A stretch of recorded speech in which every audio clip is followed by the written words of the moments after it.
warahmatullahi wabarakatuh.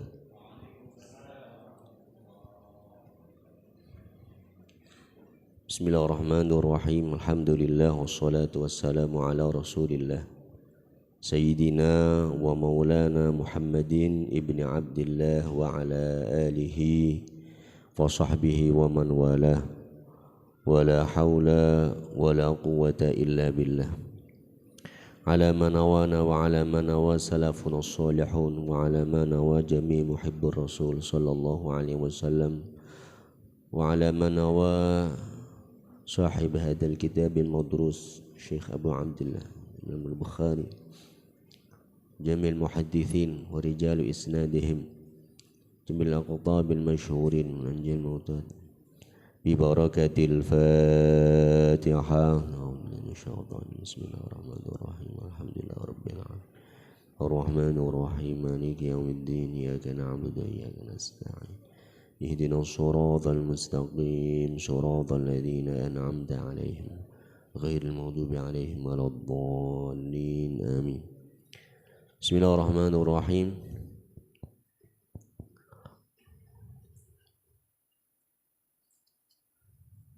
Yang saya hormati para ulama, para alim, para kiai, para asatid, para ibu nyai, para asatidzah ingkang kawula tresnani sedaya kemawon, alumni Pondok Pesantren An-Nizamiyah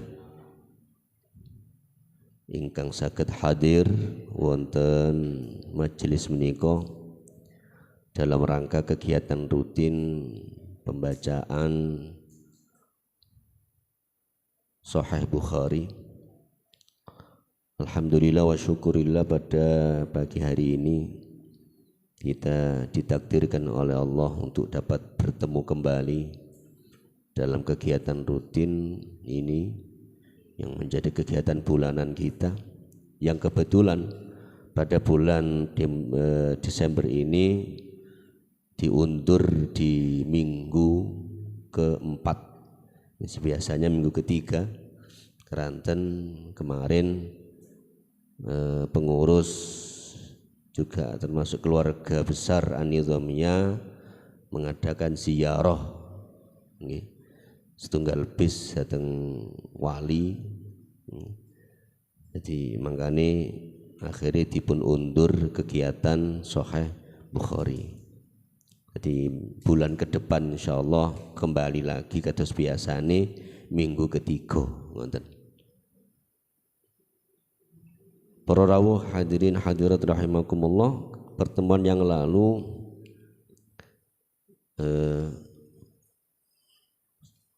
kula sengaja pancene ingkang ngisi kajian Sahih Bukhari menika adik kula Gus Azam Mahdi. Panjen kula enggak ada rencana kersane giliran ngoten pura. Iki minggu niki bulan niki kula bulan akan datang Gus Azam ngoten. Jadi ibarat panganan ngoten menune kathah. Jenengan boten bosen, jenengan saged menikmati apa yang ada ngoten nggih. Niku ngoten. Jadi insyaallah pertemuan akan datang Gus Azam. Dalam namung ngelanjutaken kemawon napa ingkang sampun dipun aturaken nggih nika bab ke-42, bab qaulin Nabi sallallahu alaihi wasallam, bab nerangaken dawuhipun Kanjeng Nabi sallallahu alaihi wasallam, ad-dinun nasihatu lillahi wa li rasulihi wa li a'immatil muslimina wa ammatihim. Niki sampun dipun aturaken dikupas kali Gus Azam sampai wa qaulihi ta'ala idza nasahu lillahi wa rasulihi. Niki bab terakhir di dalam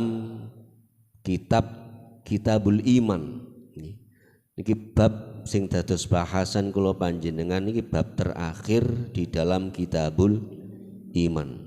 Jadi pertemuan akan datang masuk kitab baru, Kitabu Al-Ilm, Kitabu Al-Ilmi. Ini bab terakhir terkait dengan bab kitab Al-Iman. Sing kepingin dalam tekankan mriki bahwa an-nasihah yang diangkat oleh Imam Bukhari di dalam bab ini ternyata mempunyai arti yang luas, boten namung memberikan nasihat, memberikan wejangan, tetapi lebih dari itu banyak. Di antara makna yang bahkan oleh beberapa ulama dikatakan tidak ada satu kata yang bisa mewakili arti dari an-nusha utawi an-nasihah. Jadi bukan hanya nasihat saja. Jadi apapun harapan baik yang diinginkan dari orang lain niku namanya nasihat. Jadi bukan hanya menasehati, nuturi, ngandani, mboten. Ketika kita punya hati, di dalam hati kita mengharapkan saudara-saudara kita itu di dalam kebaikan, itu sudah termasuk an-nasihat mereka. Jadi sampai oleh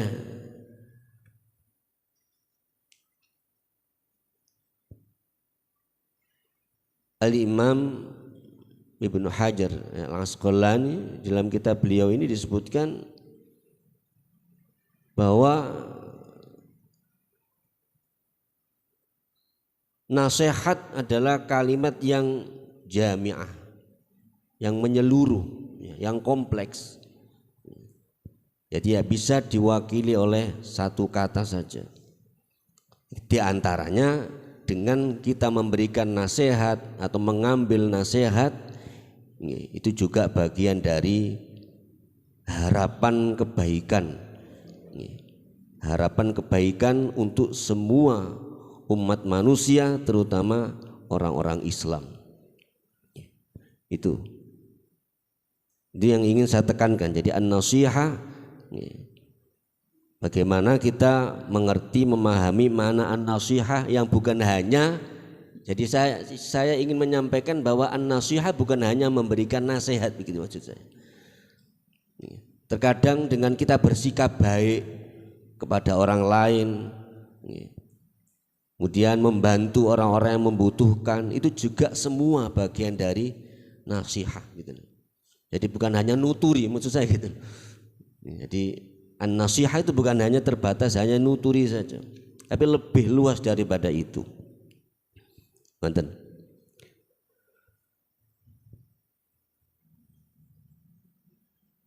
Termasuk at-taubatan nasuh. Lah barangkali sering kita dengar kata at-taubatan nasuh. Ini juga asal kata yang sama dari nasoha.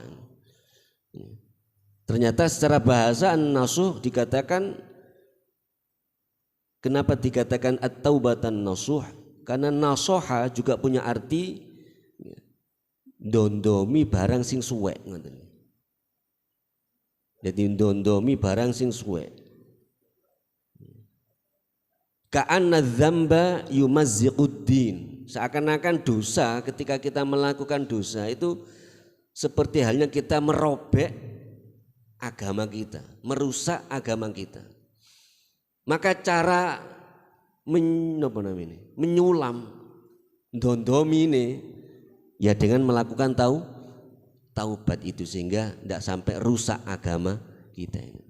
Jadi dari kataan at-taubatan nasuh mereka. Ini diantara makna nasoha yang punya arti luas ini. Sampun, niku barangkali yang ingin saya tekankan. Kemudian saya lanjutkan hadis yang ke-57.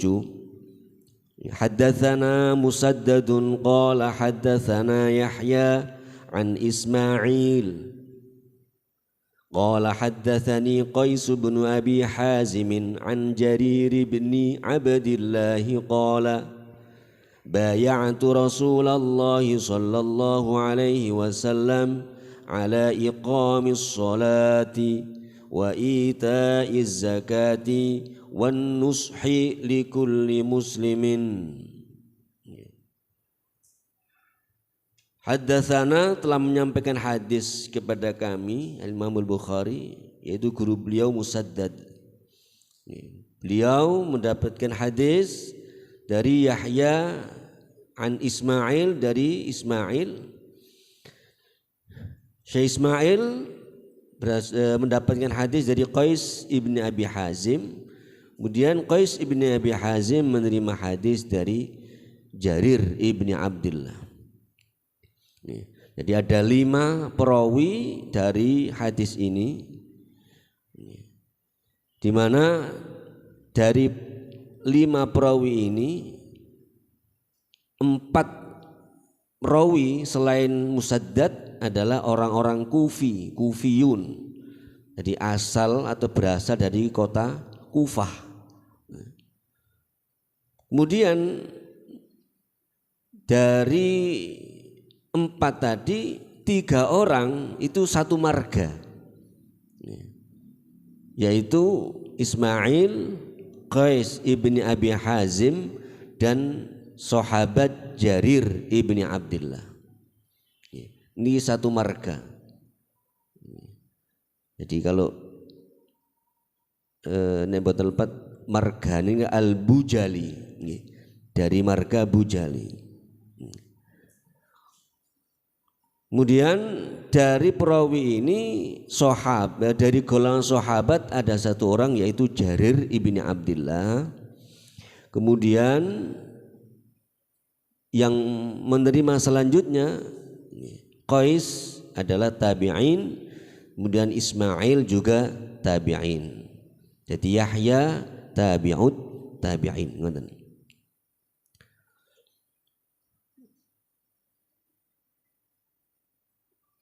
Sahabat Jarir ibni Abdillah dalam hadis ini, jadi hadis ini bentuknya menceritakan cerita pengalaman pribadi beliau, sahabat Jarir bin Abdillah bersama Rasulullah Sallallahu Alaihi Wasallam. Beliau menceritakan, aku pernah berbaiat kepada Rasulullah Sallallahu Alaihi Wasallam, yang ternyata memang di zaman sahabat atau bahkan di awal-awal Islam sudah banyak bentuk-bentuk baiat yang dilakukan oleh Rasulullah dengan orang-orang yang masuk Islam, termasuk dengan sahabat, termasuk dalam sejarah kalau kita sering dengar baiat al-Aqabah, kan ya, perjanjian Aqabah yang terjadi di kota Mina niku. Ketika kita melempar jumroh ada al-Aqabah. Itu di antara saksi bisu, tempat di mana orang-orang Medina berkumpul di sana, membuat janji di sana dengan Rasulullah, kemudian dibaiat oleh Rasulullah. Baik kemudian Aqabah, baiatul Aqabah yang pertama maupun baiatul Aqabah yang kedua, itu tepatnya di sana. Yang mana di antara tujuannya dengan baiat ini untuk memberikan sugesti, semangat, penguat untuk hati orang-orang, di dalam hati orang-orang mukmin. Ini barangkali yang dilakukan sekarang biasanya di torekot, ada bai'ah kan ya, pengambilan baiat gitu ya. Ini dilakukan oleh Rasulullah SAW di banyak kesempatan, dan tujuannya tadi untuk memperkuat ya, rabithah, memperkuat hati orang-orang mukmin. Bahkan terkadang tidak harus sesuatu yang besar ya. Diceritakan Sayyidina Utsman itu pernah beliau berkata, la masastu dzakari biyamini mudz bay'atu Rasulullah sallallahu alaihi wasallam. Sayyidina Utsman pernah cerita,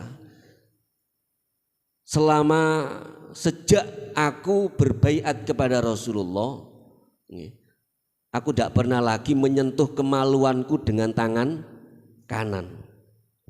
Artinya Rasulullah melarang gitu, menyentuh kemaluan itu dengan tangan kanan. Itu sampai ada baiatnya gitu loh. Jadi baiat bukan hanya untuk sesuatu yang besar. Tapi sesuatu yang mungkin dianggap penting oleh Rasulullah itu perlu dibaiat juga gitu loh.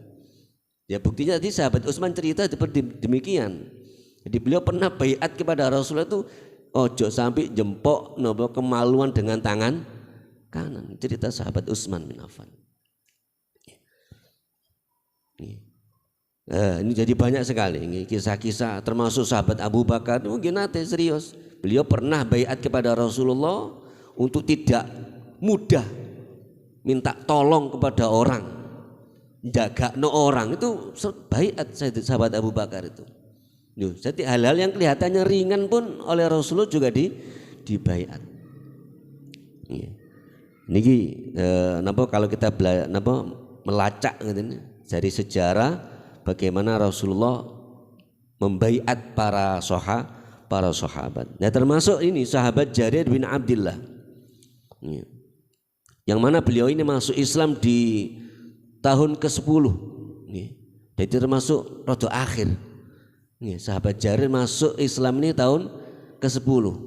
Jarir bin Abdullah ini.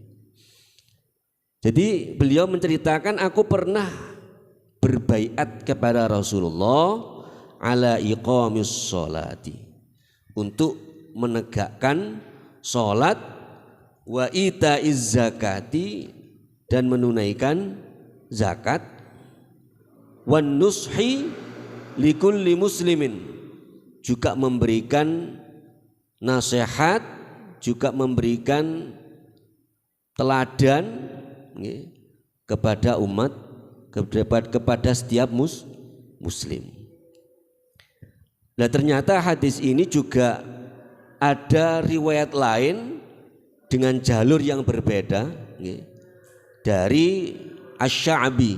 Kalau ini kita terima dari Abi Hazim, Qais ibni Abi Hazim. Ada riwayat lain dari jalur yang berbeda, yaitu riwayat Asy-Sya'bi, tapi sama dari sahabat Jarir juga.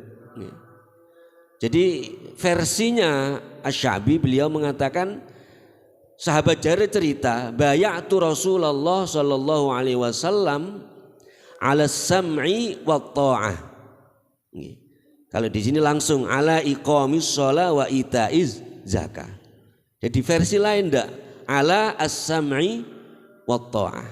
Maka ketika ada yang bertanya, loh kok Rasulullah cuma membaiat hanya sholat dan zakat saja, lainnya bagaimana? Puasa, haji, al-rukun Islam gitu.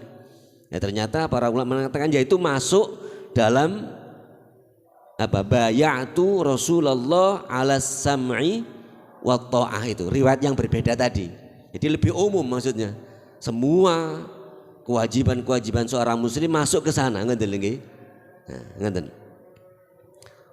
Para ulama mengatakan bisa jadi memang dua kesempatan. Sahabat Jarir ini dibaiat oleh Rasulullah. Kemudian dilanjutkan yang versi lain tadi, falaqonani fima istata'tu.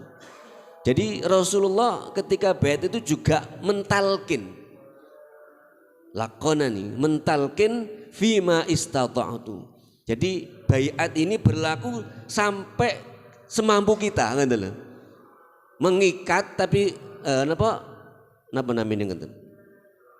Jadi sesuatu yang mengikat cuma ndak apa namanya ngeten.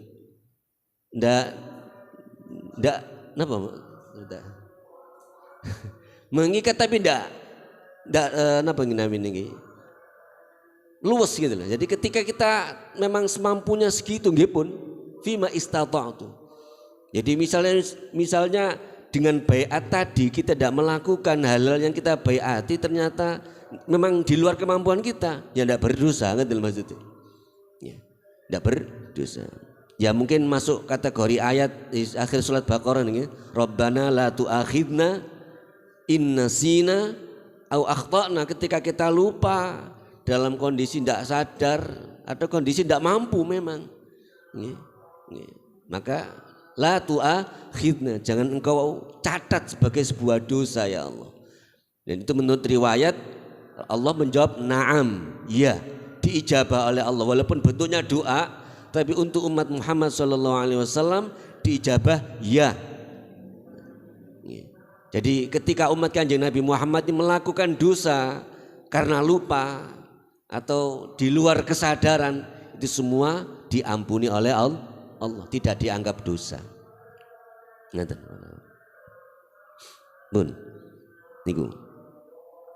Bun wan nashi likulli muslimin, ini sama, wan nushi likulli muslimin. Kemudian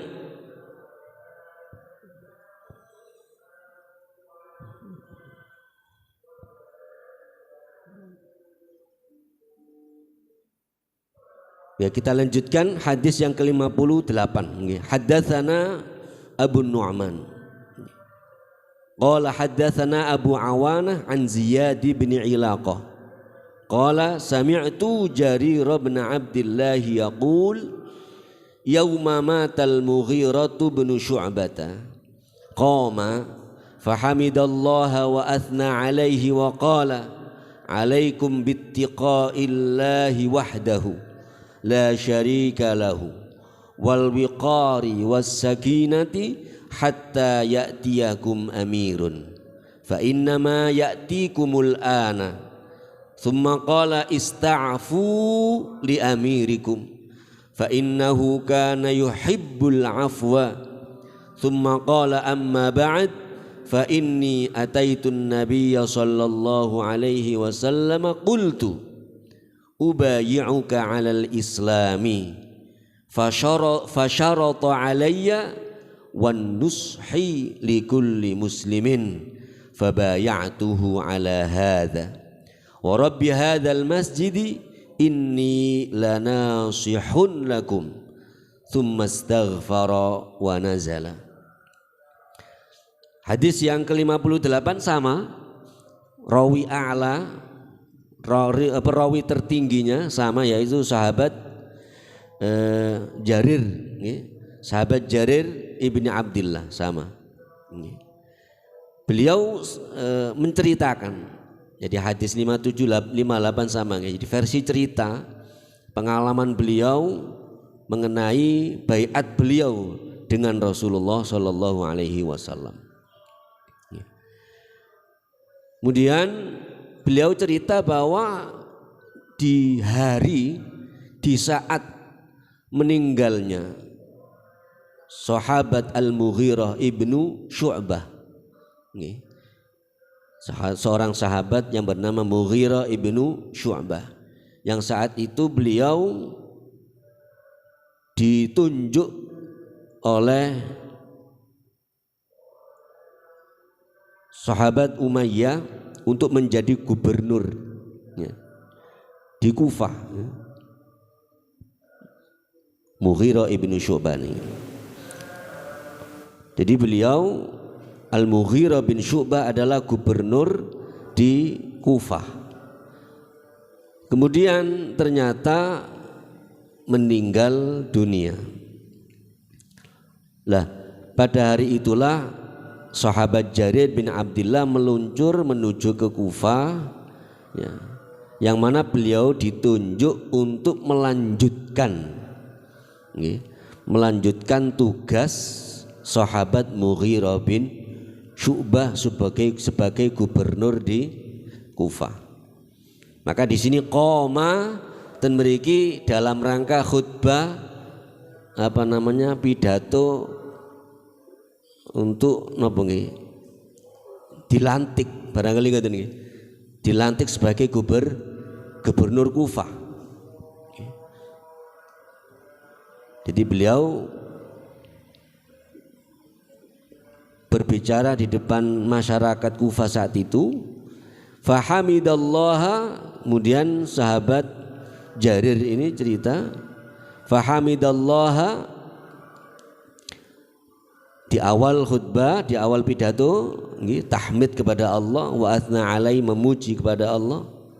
Kemudian waqala alaikum bittiqaillahi wahdahu la syarikalah. Kalian harus tetap bertakwa kepada Allah yang Maha Esa, tidak ada syarikalah, tidak ada sekutu bagi Allah. Dan wal wiqari was sakinah, kalian juga harus tetap al wiqar, dalam keadaan ketunduk, dalam keadaan tunduk, was sakinah, dan tenang. Karena melihat kondisi Kufah ini dari kota-kota yang lain termasuk yang rawan, banyak terjadi fitnah di sana, banyak terjadi kondisinya hampir tidak kondusif di sana, di Kufah. Daripada kota-kota yang lain lebih aman, di Kufah ini sering terjadi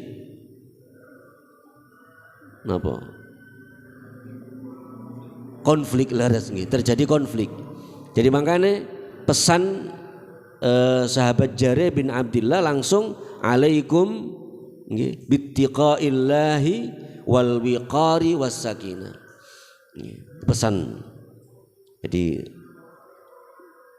dengan meninggalnya gubernur mereka Mughirah bin Syu'bah tadi, kalian tetap harus tunduk terhadap aturan pemerintahan saat itu, juga harus tenang. Hatta ya'tiyakum amirun, sampai akan datang pengganti seorang pemimpin. Fa inna ma ya'tikumul an, dan saat inilah pengganti itu dah datangi, maksudnya piyambak ini gitu. Sahabat Jarir itu yang dimaksud. Fa inna ma ya'tikumul an. Tsumma qala, kemudian banyak bicara, banyak disampaikan, banyak, maka disebutkan dengan summa, disingkat. Artinya banyak hal-hal yang disampaikan oleh sahabat Jarir bin Abdillah, tapi dipungkasi, ditutup dengan summa qala. Kemudian sahabat Jarir bin Abdillah berkata, ista'fu li amirikum. Ista'fu adalah tolabul afwi, mintakanlah ampun, li amirikum, untuk pemimpin kalian yang sudah meninggal ini. Gini ku sahabat Syu'bah ibnil Mughirah ibni Syu'bah yang meninggal ini, mintakan ampun untuk beliau. Fa innahu kana yuhibbul afwa, karena sahabat Mughirah bin Syu'bah ini termasuk orang-orang yang senang memberi maaf. Kita skorsing dulu, kita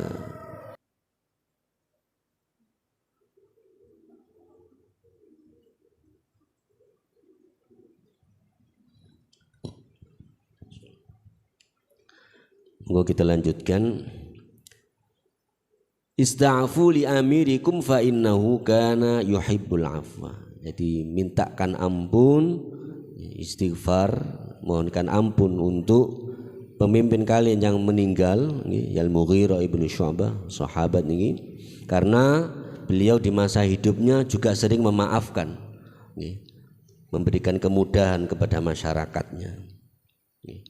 Summa, dan banyak yang disampaikan juga. Summa qala, kemudian sahabat Jarir melanjutkan ucapannya, amma ba'd. Jadi disingkat, mungkin disampaikan panjang lebar ini, cuma disingkat. Amma ba'd fa inni ataitun nabiyya sallallahu alaihi wasallam. Jadi biar tidak terlalu panjang lebar, disingkat. Yang intinya ya masalah baiat tadi. Ini pengalaman beliau baiat kepada Rasulullah. Qultu, aku mendatangi Rasul, mendatangi Nabi, kemudian aku mengatakan, ubayyi'uka alal Islam. Saya ingin berbaiat kepada engkau wahai Rasul atas Islam, atas keislaman saya. Ini disebutkan tadi Jadi ketika beliau masuk Islam, langsung minta baiat kepada Rasulullah Shallallahu Alaihi Wasallam atas keislaman beliau. Fasyarata alayya, lantas Rasulullah memberi syarat. Kamu tak baiat jamane ngono, tapi tak kei syarat ngoten nggih. Jadi memberi syarat. Rasulullah memberi syarat kepadaku wan nushi likulli muslim. Memberi nasihat, mengharapkan kebaikan, berbuat kebaikan likulli muslim, kepada setiap orang muslim. Fabayatuhu, lantas aku berbaiat kepada Rasulullah ala hadza, atas ini semua, mulai al-Islam sampai dengan syaratnya, yaitu selalu an-nusuh, berlaku an-nusuh kepada orang-orang Islam.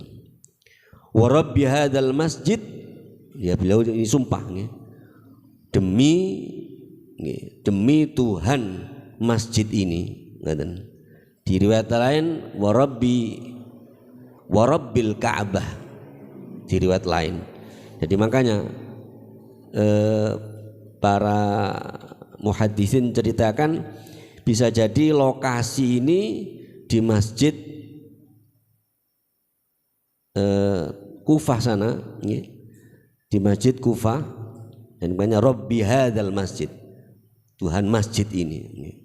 Sedangkan menggunakan Ka'bah, apa berarti posisinya di Mekah? Mboten, hanya untuk memperkuat saja. Wa Rabbil Ka'bah, jadi tetap bermakna sumpah, sama-sama bermakna sumpah, cuma dengan istilah Ka'bah. Wa Rabbil Ka'bah, ini sesungguhnya aku lanasihun lakum, pastilah orang yang menghendaki kebaikan, lakum untuk kalian semua.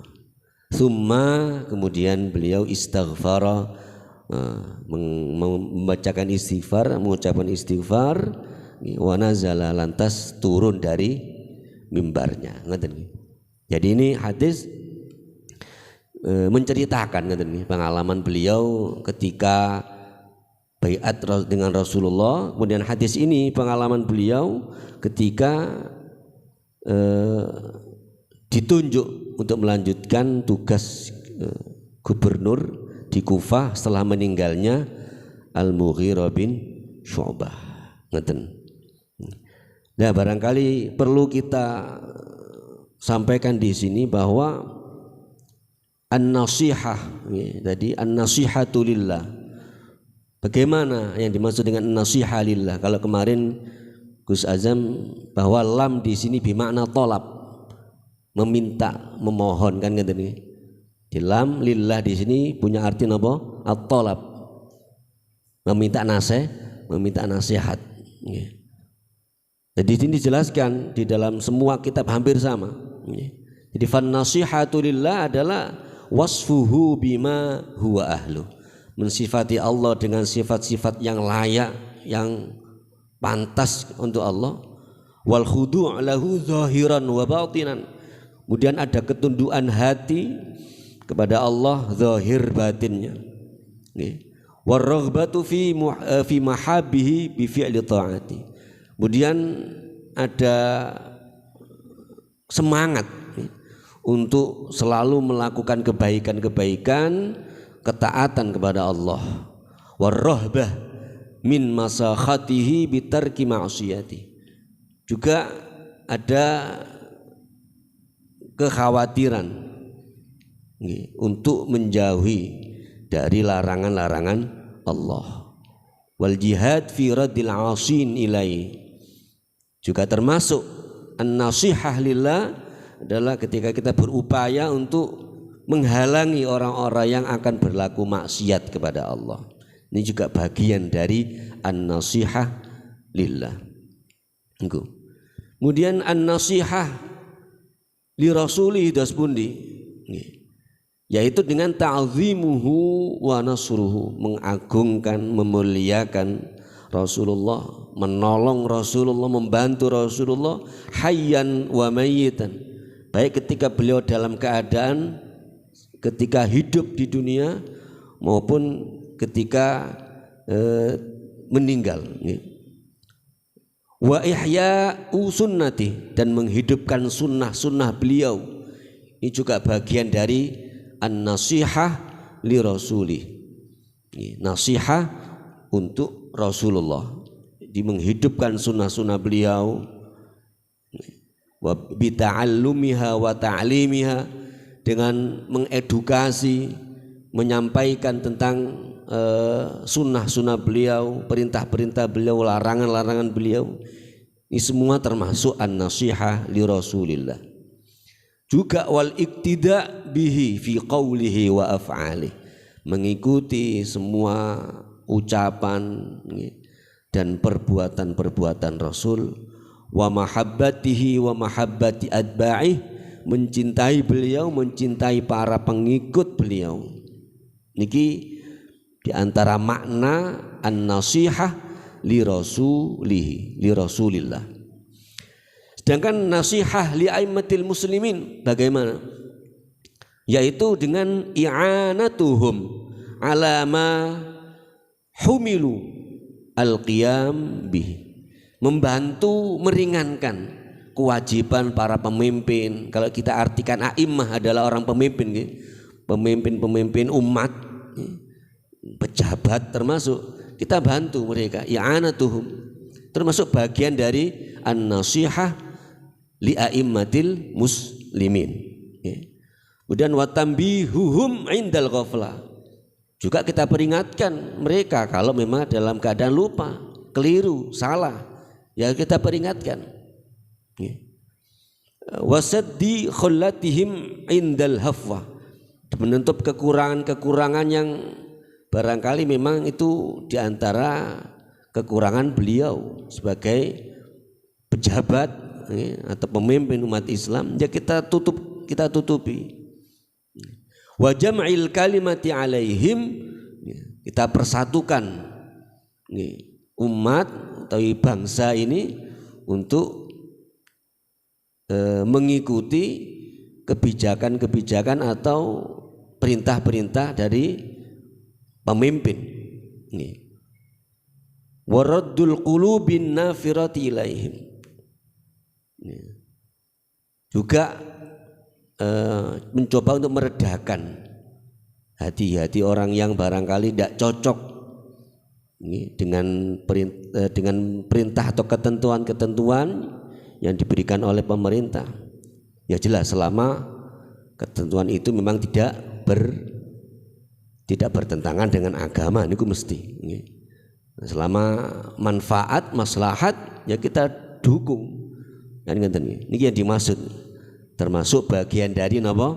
An-nasihah li a'immatil muslimin. Nah kemudian an-nasihah lil muslim li ammatil muslimin, untuk umat Islam pada umumnya, yang dimaksud bagaimana? Yaitu asyafaqatu alaihim, ada rasa belas kasih sayang pada diri kita untuk orang-orang Islam seluruhnya. Asyafaqah alaihim, dan wasa'yu fima ya'udu naf'uhu alaihim, kita berusaha memberikan kontribusi nyata untuk membantu memberikan manfaat kepada sebanyak-banyaknya umat, terutama umat Islam. Wa ta'limuhum ma yanfa'uhum, kita ajari, kita sampaikan apa yang dapat memberikan manfaat kepada mereka. Wa kaffi wujuhil adza anhum, juga mencegah dari berbagai bentuk yang bisa menyakiti hati orang-orang Islam. Wa an yuhibba lahum ma yuhibbu li nafsi, hendaklah juga kita mempunyai harapan yang baik kepada mereka seperti halnya kita berharap baik kepada diri kita sendiri. Wa yakrah lahum ma yakrahu li nafsi, sebaliknya demikian. Niku di antara bentuk an-nasihah lillahi wa li rasulihi wa li a'immatil muslimina wa ammatihim. Niku. Yang intinya semuanya dari hadis 5758 ini menjelaskan bahwa ad-din agama ini adalah mutlak alal amal, bahwa agama adalah untuk dikerjakan. Keimanan yang termasuk dalam kaitan dengan agama, iman wal Islam wal ihsan, semua itu bukan hanya ada di dalam hati saja, tapi juga butuh amal perbuatan. Itu barangkali yang ingin disampaikan oleh Al-Imam Al-Bukhari rahimahullahu ta'ala di dalam Kitabul Iman ini, yang kemudian dipungkasi, diakhiri dengan sabda Rasulullah sallallahu alaihi wasallam, ad-dinun nasihatu lillahi wa li rasulihi wa li aimmatil muslimina wa ammatihim. Maka ingkang saged kawula aturaken terkait napa ingkang kita kaji sareng wonten Sahih Bukhari, ada kurang lebihnya saya mohon maaf yang sebesar-besarnya. Wal afu minkum, wassalamu alaikum warahmatullahi wabarakatuh.